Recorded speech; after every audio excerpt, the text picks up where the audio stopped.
Welcome to Alien Whispers, where sizzling hot alien women and emotional sci-fi alien stories await you. If you enjoy thrilling adventures between humans and extraterrestrial beings, don't forget to like, subscribe, and leave a comment below the video. Now, let's dive into the story. Dean Crescent slouched in an old, creaky armchair, the kind that looked like it had been dragged across half the galaxy before landing in his dusty little shack on the edge of Aristox. The faint glow of the planet's three suns filtered through a grimy window, painting streaks of gold and violet across the worn wooden floor. Outside, the world shimmered. Crystal towers soared into the sky. Gardens bloomed with flowers that smelled like nothing he'd ever known on Earth, and the hum of alien life buzzed faintly in the distance. But Dean didn't care about any of that. His eyes were glued to the dog-eared pages of Star Marauders, a cheap sci-fi paperback he'd picked up years ago. His long legs stretched out, boots propped on a rickety table, and his black hair stuck out in every direction like he just rolled out of bed, which, to be fair, he had. "Ray, turn down that racket," Dean muttered without looking up. Beside him, a hovering droid, model R8-0, or Ray as Dean called it, whirred and clattered, its metal arms spinning as it tried to fix a busted fan. The thing looked like a floating toolbox with a bad attitude, its silver plating scratched and dented from years of bumbling around. "Racket, sir."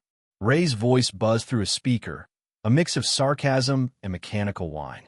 "This is the sound of progress. I'm saving us from the heat of this forsaken planet." "You're welcome." Dean snorted, flipping a page. Progress would be you shutting up for 5 minutes. He didn't hate Ray. Not really. The droid had been with him for years, a gift from his hard-ass grandfather, Admiral Alan Crescent, back when Dean still lived on Earth. It was supposed to keep him in line, but mostly it just annoyed him. Still, it was the closest thing he had to a friend out here. He'd been on Aristox for 5 years now, hiding out in this backwater corner of the galaxy. After a childhood of brutal training under his grandfather's iron fist, sparring in gravity chambers, dodging laser blasts, and getting yelled at for every mistake, Dean had had enough. The day he turned 30, he stole a ship, ditched Earth, and crash-landed here. Aristox was peaceful, weird, and far enough from the old man that Dean could finally breathe. He didn't want adventure, didn't want glory. He just wanted quiet, a cold beer, a good book, and no one bothering him. Was that too much to ask? Apparently, yes. A low rumble shook the shack, rattling the window and sending a cloud of dust drifting from the ceiling. Dean frowned, peering over the top of his book. What the hell was that? Ray's sensors blinked red. "Seismic activity, sir. Or possibly an explosion. My scans suggest it's coming from the outer territories, approximately 47.3 miles northwest. Probably just some locals testing fireworks," Dean said, waving a hand. "Ignore it. Fireworks don't register as high-energy plasma discharges," Ray countered, swiveling to face him. "I'd estimate a 73% chance this is hostile activity. Should I prepare defensive protocols?" Dean rolled his eyes. "You're a droid, not a fortune teller. Relax." He went back to his book, determined to finish the chapter where Captain Rex blasted his way out of a pirate ambush. Real life could wait, but real life didn't feel like waiting.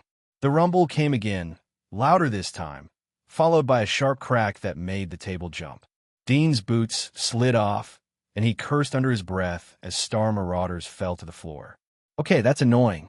"Sir, I insist we investigate," Ray said, hovering closer. "This could be a threat to your safety, or, more importantly, mine.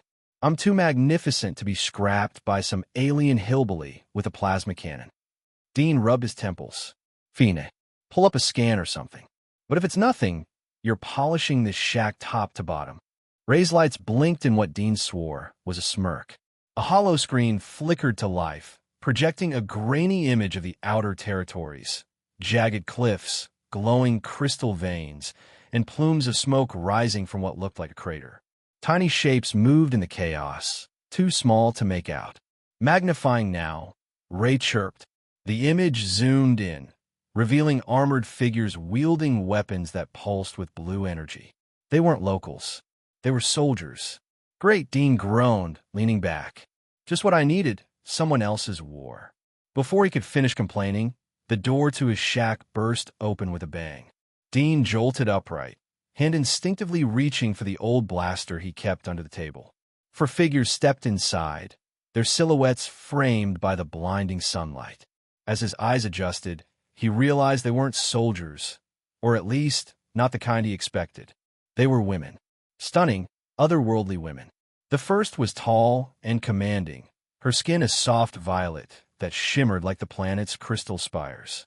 Long silver hair flowed down her back, catching the light, and her emerald cloak hugged every curve of her body, hinting at strength and grace. The second wore a tight-fitting lab coat that showed off a slender, athletic frame, her short lavender hair tied back, and a pair of data glasses perched on her nose. The third was a warrior, her dark purple skin gleaming under sleek combat armor that clung to her toned muscles, a plasma sword strapped to her hip. The last one moved like a dancer, her deep plum skin glowing against a red dress with a slit that ran high up her thigh, revealing legs that seemed to go on forever. Dean blinked, his blaster forgotten. A wrong house. The tall one stepped forward, her voice smooth and warm, like honey over steel. Dean Crescent, we've found you at last. He leaned back, crossing his arms. Found me? Lady, I wasn't hiding from anyone who looks like you. He meant it as a joke, but the way her blue eyes, deep and endless like an ocean, locked onto him made his throat dry up. Ray buzzed forward, arms waving. Intruders. State your business or face disintegration. I've recently upgraded my protocols, and I'm itching to test them. Stand down, Ray, Dean said, waving the droid off. He looked at the women, curiosity mixing with his usual laziness. Okay, I'll bite. Who are you, and why are you barging into my very peaceful, very boring life? The leader knelt gracefully, her cloak pooling around her like liquid jade. I am Merritt, eldest daughter of the Aristoc's crown. These are my sisters, Albina, Taya, and Rona. She gestured to the scientist, the warrior, and the dancer in turn.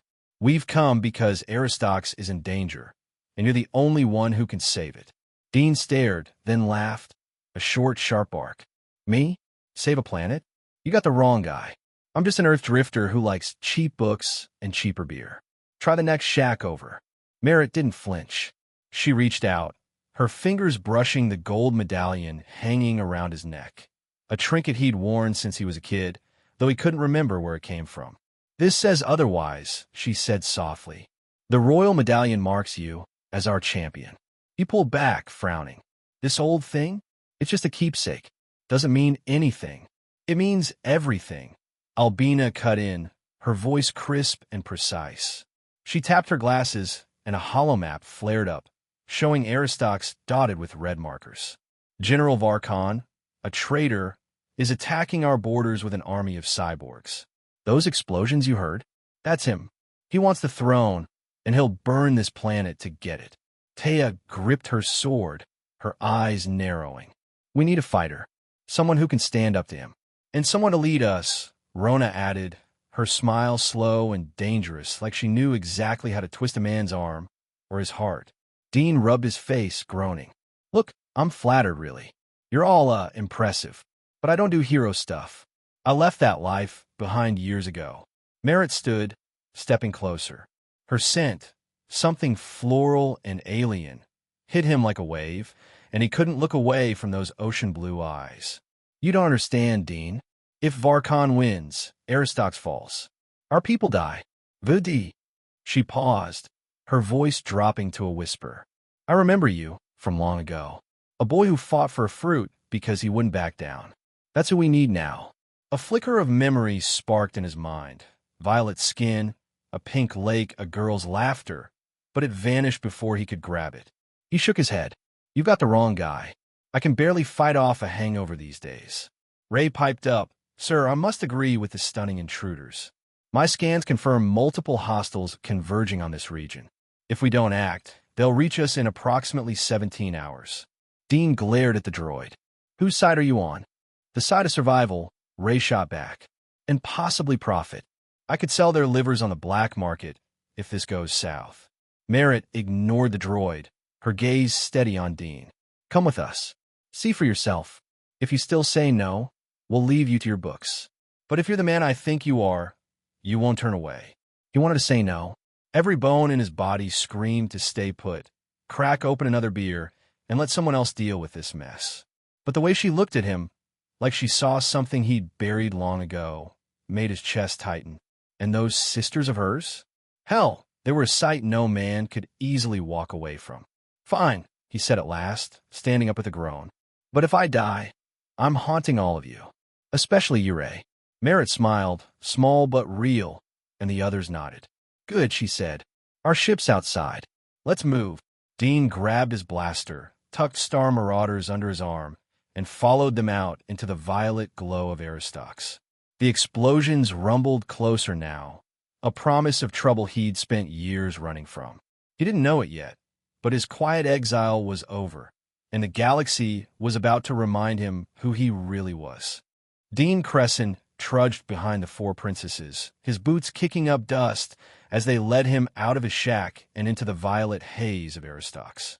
The air smelled like flowers he couldn't name, sweet and sharp, mixing with the faint tang of smoke from those damn explosions rattling the horizon. Ahead of him, Merritt walked with purpose, her emerald cloak swaying, hugging her curves in a way that made it hard not to stare. Albina followed, her lab coat tight enough to show off a figure that didn't belong behind a desk. Taya's combat armor clinked with every step, her muscular frame radiating power, while Rona's red dress flowed like liquid fire, the slit flashing glimpses of those endless legs. Dean shook his head, muttering, "This better not be some cosmic prank." Ray buzzed beside him, his metal arms waving like an overexcited kid. "Sir, I must protest. These women are clearly up to no good. My sensors detect elevated heart rates, yours included. This is a trap, I tell you." "Shut it, Ray," Dean snapped, clutching his blaster in one hand and Star Marauders in the other. "If it's a trap, at least it's a good-looking one." He wasn't sure what he'd signed up for, but something about Merritt's voice, warm, steady, like she knew him, had hooked him. That, and the fact that saying no to four gorgeous alien princesses felt dumber than dodging a plasma bolt blindfolded. They reached a clearing where a ship waited, a sleek, crystalline beast that shimmered under the three suns like it was carved from pure diamond. Its curves were smooth, almost alive, and faint blue lights pulsed along its hull. Dean whistled low. "Nice ride. Guess being royalty pays better than hiding out in a shack." "It's the Stellar Grace," Merritt said, turning to face him. Her silver hair caught the light, framing her violet face like a halo. "Fastest ship in the Aristox fleet. We'll need it to reach Varkin's forces before they hit the capital." Dean raised an eyebrow. "And I'm supposed to do what exactly? Point and shoot? I'm not a general, lady." "You're more than you think," she replied, stepping closer. Her scent hit him again, floral, exotic, intoxicating, and he had to force himself to focus on her words instead of her lips. "That medallion around your neck isn't just jewelry. It's the royal crest of Aristox, a symbol of power and destiny." He glanced down at the gold disc hanging against his chest, its edges worn smooth from years of wear. It's just some trinket I've had since I was a kid. Doesn't mean I'm your guy." "It does." Albina cut in, her voice sharp and clinical. She adjusted her data glasses, and a hollow screen flared up between them, projecting a map of Aristox. Red dots pulsed across the outer territories, each one marking an explosion or a skirmish. General Varkin's been planning this for years. He's a traitor, ex-military, armed with cyborg soldiers and illegal plasma tech. He's already taken 3 outposts. If he reaches the capital, the throne falls, and us with it. Dean scratched his jaw, squinting at the map. "Sounds like a real asshole. But why me? You got ships, soldiers, probably a whole army. What's a washed-up Earth guy gonna do?" Taya stepped forward, her hand resting on the hilt of her plasma sword. Her dark purple skin gleamed under the armor, and her eyes burned with a fire that made Dean straighten up a little. "Because we need a fighter who can match him. Varkin's half machine now, stronger, faster, damn near unstoppable. Our troops are good, but they're not enough. And we need a leader," Rona added, her voice smooth as silk. She tilted her head, letting her red dress catch the breeze, and flashed a smile that could melt steel. Someone to rally us, to stand with us. The medallion says it's you. Dean snorted. You're barking up the wrong tree. I don't lead. I don't fight unless I have to.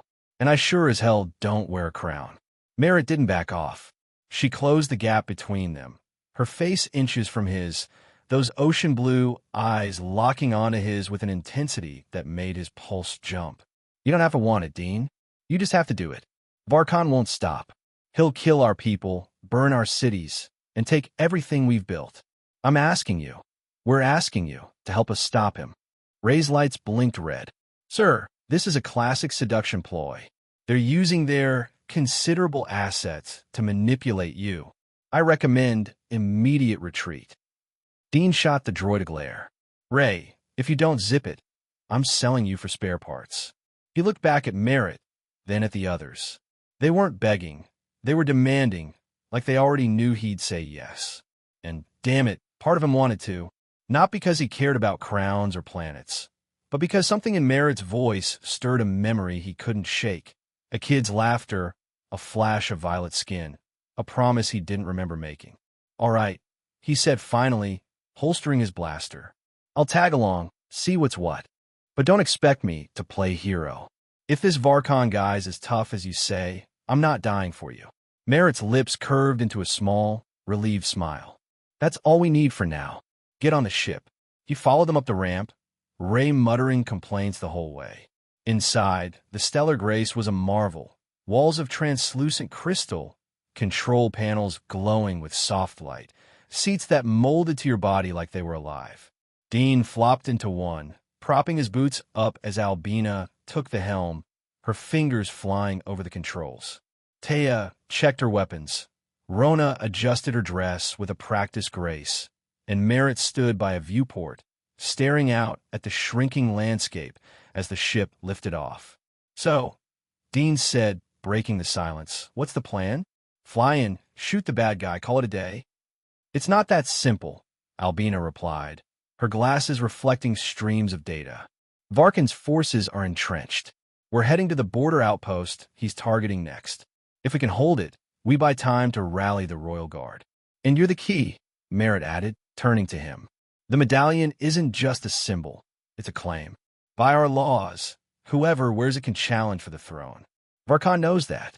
He'll come for you. Dean laughed, short and dry. Great, so I'm bait. More than that, Taya said, her voice low and fierce. You're a weapon. I've heard stories. Earth kid who took down Aristoc's guards at 9 years old. If half of that's true, you're more than a match for Varkon. He frowned, a flicker of unease creeping in. Stories? What stories? Merritt sat beside him, her cloak brushing his arm.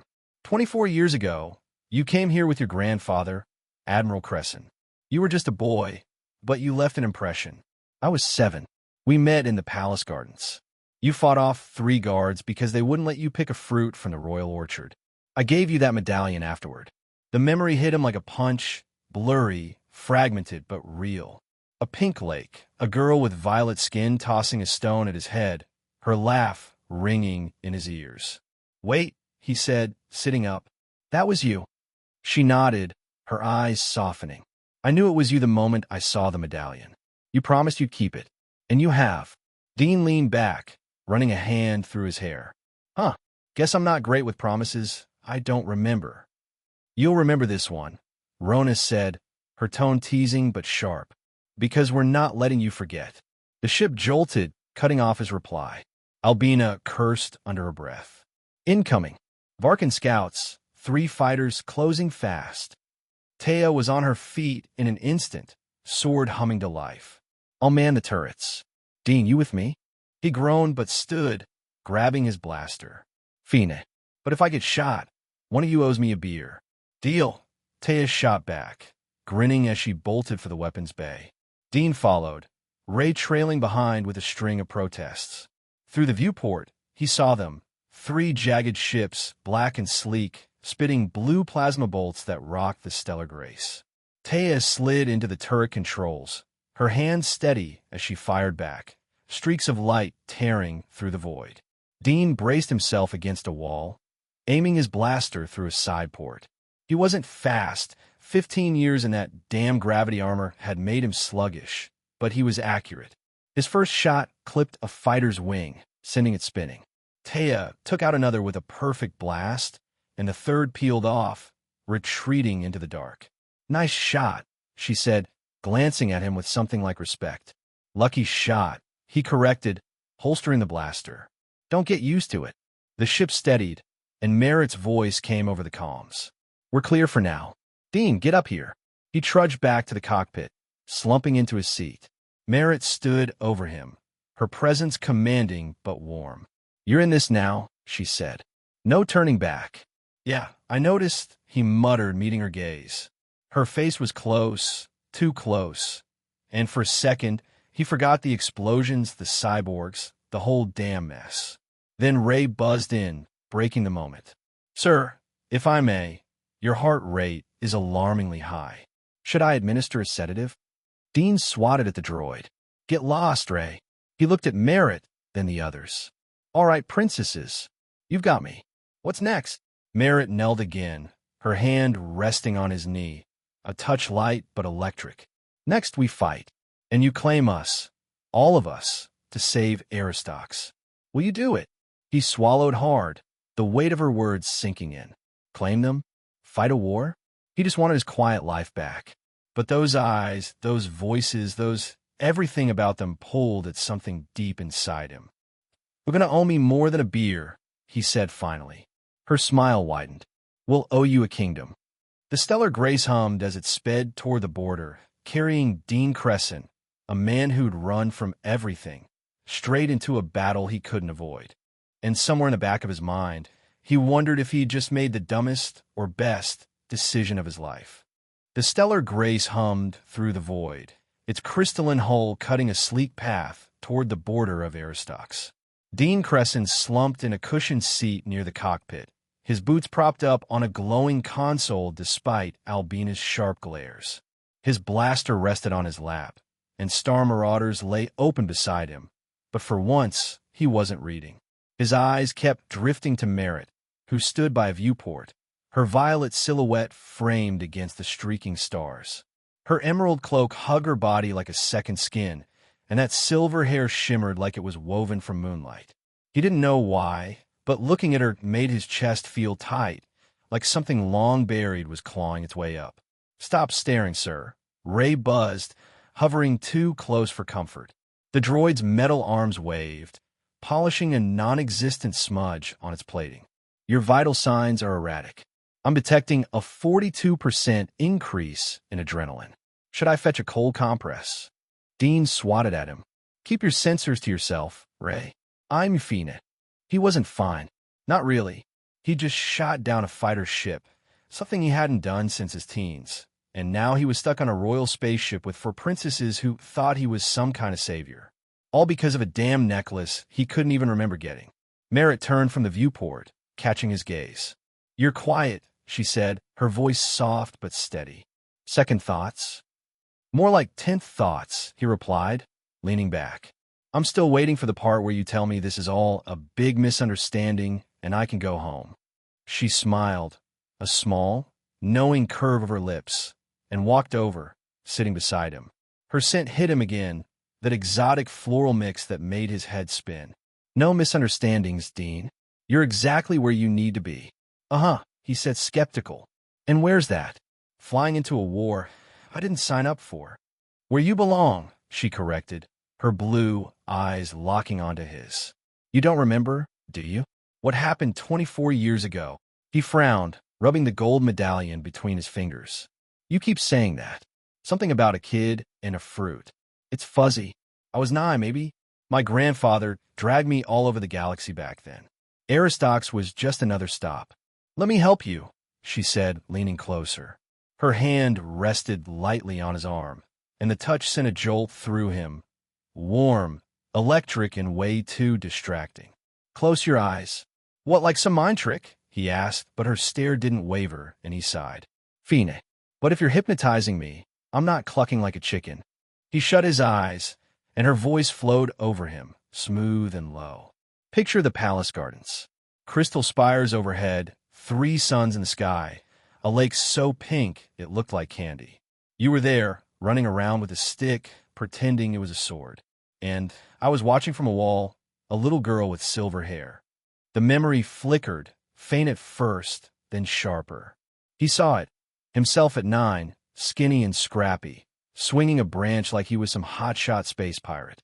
His grandfather, Admiral Crescent, stood nearby in his crisp Earth Fleet uniform, barking orders about discipline, while Dean ignored him. Then a stone whizzed past his head, and he spun around, glaring up at a girl perched on a garden wall. Violet skin, silver hair, a grin that screamed trouble. She'd laughed, tossed him a fruit from the royal orchard, and said, "Catch, Earth boy." Back in the present, Dean's eyes snapped open. "Holy crap, that was you." Merritt nodded, her smile widening. "You got mad when the guards tried to take the fruit back. Took on 3 of them, grown men, with nothing but that stick. They didn't stand a chance." He chuckled, the sound rough but genuine. "Yeah, I was a little punk. Grandfather wasn't happy about that one. Said I embarrassed him in front of the king." "You impressed me," she said softly. "And when you left, I gave you the medallion. Told you to keep it, so we'd remember each other." He looked down at the gold disc, its intricate carvings glinting under the ship's lights. "Guess I kept half the promise. Didn't remember you until now." "You will," she said, her hand still on his arm. "Because that boy is still in you. And we need him now." Before he could answer, Albina's voice cut through from the helm. "Incoming transmission. Encrypted royal frequency." She tapped her controls, and a hollow screen flared up, showing a grizzled officer in Aristoc's armor, his face lined with worry. "Princess Merritt," the officer said, bowing. "Varkin's forces hit the border outpost. Cyborg units, heavy weapons. We're holding, but not for long. Requesting immediate support." "We're 20 minutes out," Merritt replied, standing. "Hold the line, Captain. Reinforcements are coming." The screen blinked out, and the cockpit tensed. Taya checked her plasma sword, her muscles flexing under her armor. Rona adjusted her dress, her calm smile hiding a steel edge. Albina's fingers danced over the console, pulling up tactical data. Dean watched them, feeling like a fish out of water. "So, what's the play?" he asked, keeping his tone light. "Drop me off and let me shoot stuff?"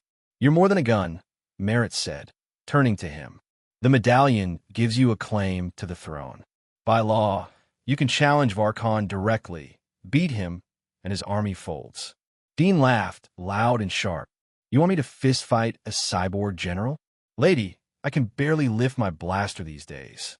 "You're stronger than you know," Taya said, her voice low and fierce.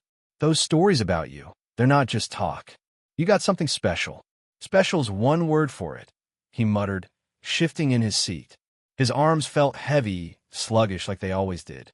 He'd been wearing his grandfather's gravity armor for 15 years, a metal mesh suit hidden under his clothes, cranking his body to 40 times Earth's gravity.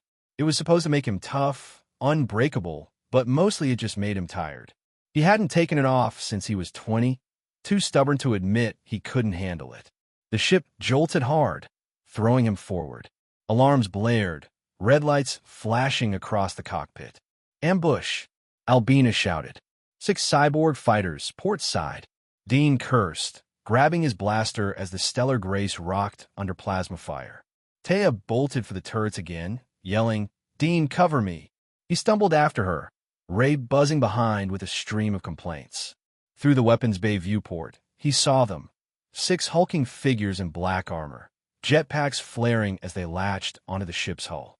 Their arms ended in glowing cannons, spitting blue bolts that scorched the crystal plating.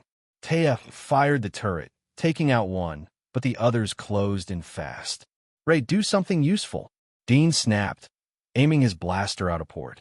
He squeezed off a shot, clipping a cyborg's shoulder, but it barely flinched. "Useful," Ray whined, extending a small laser. "I'm a companion droid, not a war machine." Still, it fired, slicing a jetpack and sending one enemy tumbling into space. Dean ducked as a plasma bolt sizzled past his head, singeing his hair. Damn it, these guys don't mess around. He fired again, but his arms shook, the gravity armor dragging him down. Two cyborgs breached the hull, crashing into the bay with a metallic clang. Their red eyes locked onto him, cannons whirring. Dean moved. Taya yelled, swinging her sword to bisect one. The other lunged at him, and he rolled, too slow. Its fist slammed into his chest, sending him crashing against a wall. Pain exploded through him, and he gasped, clutching the medallion like a lifeline. Merritt's voice rang out, sharp and desperate, as she ran into the bay. Dean, get up. You're stronger than this. Tow it. Tow what? He wheezed, dodging another blow. The cyborg towered over him, its cannon glowing for the kill shot. The armor, she shouted, grabbing his shoulder. Take it off. It's holding you back. He froze, her words sinking in. The armor, his grandfather's parting gift, a punishment he'd worn for 15 years. He kept it on out of pride, proving he could take it. But now it was killing him. Screw it, he muttered, fumbling for the hidden clasp at his collar. His fingers shook, but he found it. A soft click, then a hiss as the mesh loosened.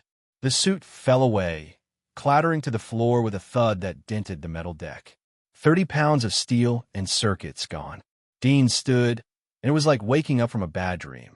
His body felt light, too light, every muscle buzzing with power he'd forgotten he had. The cyborg swung again, but this time he moved. Fast. He sidestepped, grabbed its arm, and twisted, snapping the metal like a twig. With a grunt, he drove his fist into its chest, punching clean through. Sparks flew as it collapsed lifeless. Holy hell, he breathed, staring at his hands. They didn't shake anymore. They felt alive. Taya gaped, her sword still dripping plasma. What was that? Magnificent! Ray chirped, zipping around him. Master, your true glory emerges. Merritt smiled, stepping closer. That's the boy I remember. The one who didn't back down. Dean flexed his fingers, a grin tugging at his lips. Guess 15 years of 40 GS does something to a guy. He glanced at the wrecked cyborg, then at the princesses. Albina and Rona had joined them, wide-eyed. So what? I'm Superman now. Not quite, Albina said, adjusting her glasses. But your strength's off the charts. That armor trained you. Varkon won't know what hit him. Assuming I don't trip over my own feet first, he quipped, but the humor hit a spark of something new. Confidence, maybe, or just plain stubbornness. The ship shuddered again, and Albina's voice crackled over the comms. More incoming. We need to land now. Merritt grabbed his arm, pulling him toward the cockpit. You're with us, Dean. No more hiding. Ready. He met her gaze, those blue eyes pulling him in deeper than he'd ever admit. Yeah, he said, rolling his shoulders, feeling the power coil inside him. Let's see what this old Earth boy can do. The Stellar Grace dove toward the border, cannons blazing, carrying a man who'd just shed his chains and found a strength he never knew he had. Varkon was waiting, but for the first time, Dean didn't feel like running. The Stellar Grace touched down hard, its crystalline hull grinding against the rocky ground of Aristoc's border outpost. Dean Crescent stepped off the ramp, his boots crunching on scorched earth, the air thick with smoke and the sharp tang of plasma discharge. Gone was the sluggish weight of his gravity armor. 15 years of 40 GS had turned him into something else, something alive with power he could feel in every muscle. His black hair whipped in the wind, and his blaster hung loose at his hip, though he doubted he'd need it now. Behind him, the four princesses followed, each a force of nature in her own right. Merritt led the way, her emerald cloak billowing, violet skin glowing under the three suns. Albina adjusted her data glasses, her tight lab coat hinting at the sharp mind beneath her curves. Taya gripped her plasma sword, her combat armor clinging to her toned frame like a second skin. Rona's red dress flowed, the slit flashing those killer legs with every step. Dean caught himself staring and muttered, "Focus, idiot. You're not here to gawk." Ray buzzed beside him, lights blinking in a panic. "Sir, My scans detect overwhelming enemy presence. 52 cyborg units, plus one oversized lunatic with a mechanical arm. I recommend retreat. Or at least a strongly worded complaint. No retreating, Dean said, cracking his knuckles. And no complaints. Let's just get this over with. Ahead loomed the outpost. A crumbling fortress of crystal and steel, its walls pocked with blast marks. Beyond it, a massive circular platform rose from the ground, inlaid with glowing runes that pulsed like a heartbeat. That's where he stood, General Varkon. The traitor towered over his cyborg army, a hulking figure of flesh and machine. His right arm was a cannon, gleaming black and deadly, while half his face was a metal mask, one red eye glowing like a demon's. He raised his mechanical fist, voice booming across the battlefield. Princesses of Aristox, your time's up. Surrender the throne, or I'll bury this planet in ashes. Dean snorted, stepping forward. Big talk for a guy who looks like a junkyard threw up on him. Varkin's eye narrowed, focusing on Dean. And who's this? Some human stray they dragged out of the gutter. Name's Dean Crescent, he replied, keeping his tone bored. Just here to ruin your day. Merritt moved beside him, her voice cutting through the tension. He's our champion, Varkon, bearer of the royal medallion. By Aristox law, he challenges your claim. The medallion around Dean's neck flared, its gold surface catching the sunlight, projecting ancient symbols into the air. A murmur rippled through the cyborg ranks, and even Varkon paused, his confidence flickering. A human, he snarled. This pathetic runt? I'll crush him in seconds. Dean shrugged. Probably, but I've got nothing better to do, so let's dance. Taya grinned, spinning her sword. He's got spirit. I like him. Focus, sister, Albina said, tapping her glasses. Varkin's enhancements boost his strength 300%. We need a plan. No plan, Merritt said, her eyes on Dean. Just a ritual. Dean, you have to fight me first. Prove your worth in combat. It's the old way. Win, and you claim us, binding your right to the throne. He blinked, turning to her. Wait, fight you? Then marry all four of you? What kind of screwed-up law is that? Rona laughed, her voice sultry. The fun kind. Don't worry, we'll go easy on you maybe. Dean rubbed his face. This planet's insane. But Merritt was already moving, stepping onto the platform. Her cloak fell away, revealing sleek combat gear that hugged every curve. Violet skin gleaming, silver hair tied back. She drew a pair of plasma daggers, spinning them with a grace that made his throat dry. Come on, Earth boy, she said, smirking. Show me what you've got. The crowd, soldiers, cyborgs, even Varkon, watched as Dean stepped up, rolling his shoulders.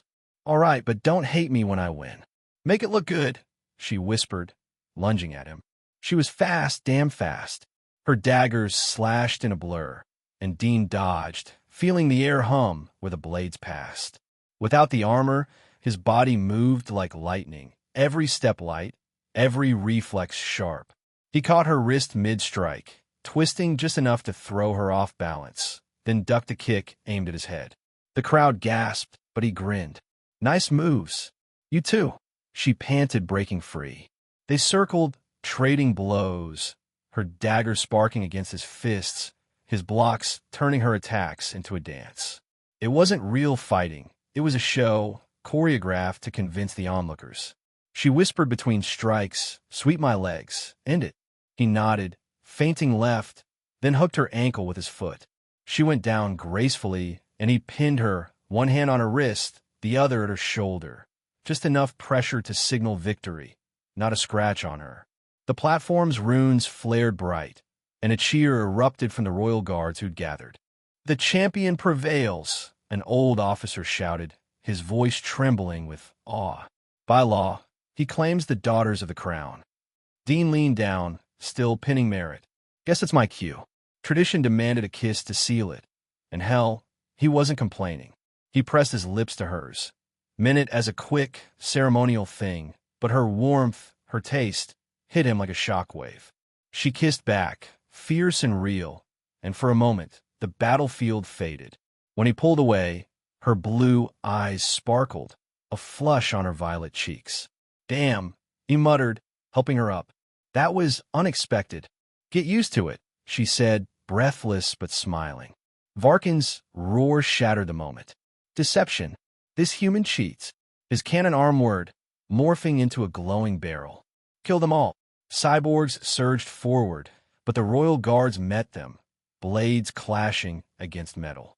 Dean spun, fists ready, as Varkon charged the platform, his massive frame shaking the ground.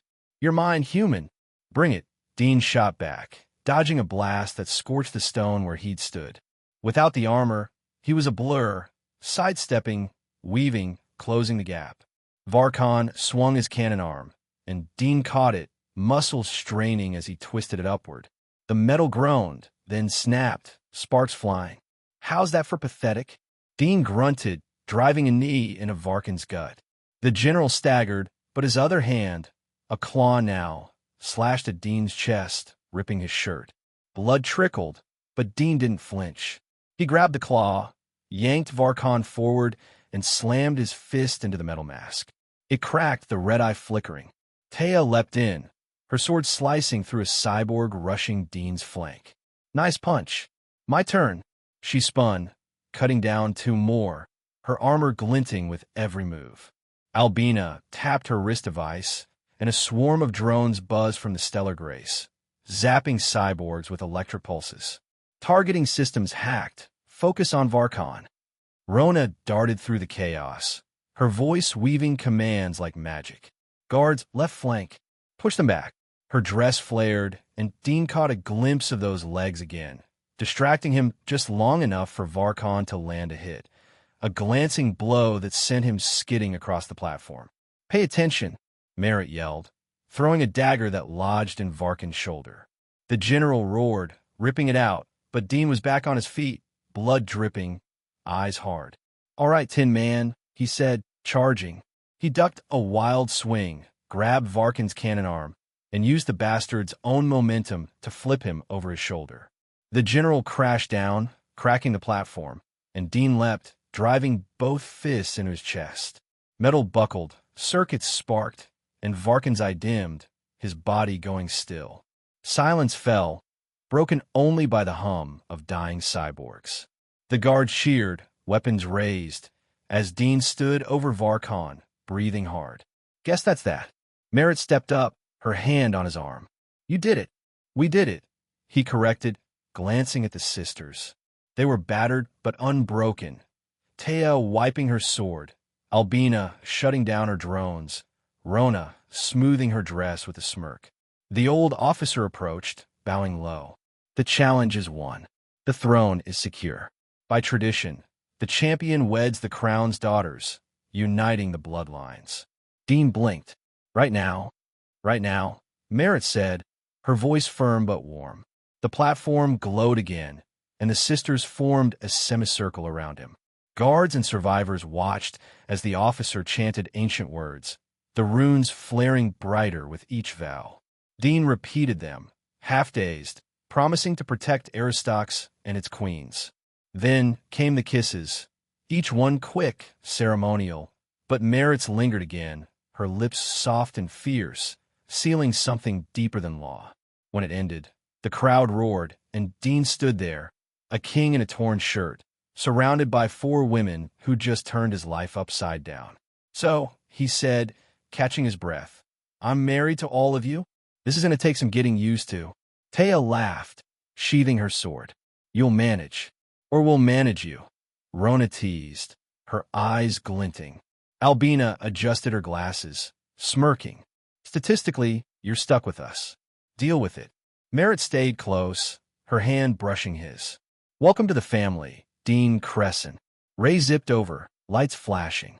Master, this is highly irregular. For wives, my programming isn't equipped for this level of chaos. Get equipped, Dean said, grinning despite himself. He looked out at the battlefield, smoke clearing, guards standing tall, Varkin's army in ruins. He'd come here to avoid trouble, but trouble had found him, wrapped him up in violet skin and silver hair, and made him a king. And for the first time in years, he didn't mind. The suns dipped low, casting long shadows over Aristox. Dean flexed his hands, still buzzing with power, and thought, maybe this hero gig's not so bad after all. Dean Crescent leaned against the railing of a crystal balcony, high above the shimmering capital of Aristox. The city sprawled below, a dazzling maze of spires that caught the light of 3 suns, casting rainbows across gardens blooming with alien flowers. The air was warm, scented with that strange, sweet tang he'd come to love. His torn shirt and dusty boots were long gone, replaced by a tailored black tunic with gold trim, royal gear that felt weirdly comfortable, like it was made for him. He ran a hand through his dark hair, still a little messy, and smiled at the chaos unfolding in the courtyard below. 3 kids chased each other through a maze of glowing vines, their laughter echoing like music. Lila, the oldest at 5, had Merritt's violet skin and silver hair, her tiny fists swinging as she fought her siblings. Zara, 3, was a mix of Taya's fierce energy and dark purple hue, toddling after her sister with a toy sword. Little Ben, barely 2, was the odd one out, pale like Dean, with a mop of black hair and a knack for tripping over his own feet. Ray, the droid, hovered frantically, trying to keep them from crashing into a fountain. Master Ben, desist. Ray's metallic voice whined, lights blinking red. That water feature is not a combat zone. Oh, why did I agree to this babysitting subroutine? Dean chuckled, shaking his head. Hang in there, Ray. You're doing great. 3 years ago, he'd been a loner hiding in a shack, dodging life with a cheap sci-fi book and a bad attitude. Now, he was a king, a husband, a dad. And somehow it didn't suck. Daydreaming again, Merritt's voice, warm and teasing, pulled him back. She stepped onto the balcony, her violet skin glowing in a flowing silk gown that clung just right, accentuating every curve. Her silver hair spilled over one shoulder, and those ocean blue eyes locked onto him with that same intensity that had hooked him from the start. Nah, he said, grinning, just wondering how I ended up with a circus like this. He nodded at the kids, where Ben had just face-planted into a bush, giggling like it was the best thing ever. She laughed, leaning against him, her shoulder brushing his. The contact sent a familiar spark through him, soft but electric. You earned it, Dean. Saved a planet. Married 4 princesses, built a family. Not bad for a guy who just wanted to read Star Marauders. Yeah, well, I'm still waiting for the part where I get a nap, he quipped, but his arms slipped around her waist, pulling her closer. 3 years of marriage, to 4 women, no less, should have been a logistical nightmare, but somehow it worked. They were a team, each bringing something different to the table. And the kids? They were the glue that held it all together. The balcony doors slid open, and the other princesses joined them. Albina, in a sleek jumpsuit that hugged her slender frame, adjusted her data glasses, a hollow pad floating beside her. Taya, still in light combat gear, her dark purple skin gleaming, carried a training staff, fresh from sparring. Rona swept in last, her red gown shimmering, the slit high enough to make Dean's pulse jump. They gathered around, a unit, their presence filling the space with warmth and strength. Trouble in paradise? Taya asked, smirking as she watched Ray dive to stop Zara from climbing a statue. Your droid's about to short-circuit. He'll live, Dean said, waving a hand. Or I'll sell him for scrap and get a quieter model. Perish the thought. Ray called, zipping up to the balcony. I'm indispensable, Master Dean. Who else would tolerate your questionable hygiene and appalling decision-making? Dean snorted. Keep talking, and I'll reprogram you to sing lullabies. Albina tapped her hollow pad, ignoring the banter. Speaking of decisions, we've got council meetings all week. Trade agreements with the Zorth cluster, plus repairs to the border outposts Varkon trashed. You're expected to weigh in. Dean groaned, rubbing his face. Can't you just, I don't know, forge my signature? I'm better at punching cyborgs than signing papers. You're king, Rona said, her voice smooth and teasing. She stepped closer, her fingers brushing his arm, sending a shiver down his spine. Comes with the crown. But don't worry, we'll keep you in line. He raised an eyebrow, catching the glint in her eyes. Yeah? And how's that working out for you so far? Moderately well, Merritt said, her smile sly. You're still here, aren't you? He couldn't argue with that. 3 years ago, he'd been ready to bolt after beating Varkon, take the stellar grace, and vanish to some quiet corner of the galaxy. But Merritt's kiss on that platform, the way Taya fought beside him, Albina's brains pulling them through, Rona's charm tying it all together, it had rooted him. And the kids? Hell, they'd wrapped him around their tiny fingers the moment they were born. Down in the courtyard, Lila spotted them and waved, her silver hair bouncing. Daddy, come play. Zara and Ben echoed her, their voices a chaotic chorus. Be right there, Dean called, then turned to the princesses. You know, I used to think my old shack was the good life. Beer, books, no responsibilities. Now I got 3 gremlins and 4 wives, and I'm supposed to run a planet. Regrets? Taya asked, leaning her staff against the railing, her dark eyes searching his. He looked at them. Merritt's quiet strength, Albina's sharp mind, Taya's fire, Rona's grace, and then at the kids, tumbling through the garden like they owned it. Nah, he said, his voice softer. Not a single one. Merritt squeezed his hand, her touch grounding him. Good, because you're stuck with us. For better or worse, Albina added, her lips twitching into a rare smile. Mostly better, Rona purred, winking. Before Dean could fire back, a low hum interrupted them. A hollow projector embedded in the balcony flickered to life, casting a blue glow. The image solidified into a familiar figure, Admiral Alan Crescent, Dean's grandfather. His gray hair was cropped short, his Earthfleet uniform crisp, but his weathered face held a mix of pride and urgency. Dean, the Admiral said, his voice gruff but warm. You've done well, kid. Aristox looks better than I expected under your watch. Dean tensed, old instincts kicking in. He hadn't spoken to his grandfather since ditching Earth 6 years ago. Yeah, well, I had help, he said, nodding at the princesses. What's this about? You don't call just a chat. The Admiral's expression darkened. You're right. Something's coming. The void cascade, interdimensional rifts tearing through systems. We've seen signs in the outer sectors. Aristox is in its path. Dean's gut tightened. Void cascade? Sounds like a bad sci-fi flick. It's real, Albina said, her holopad already pulling up data.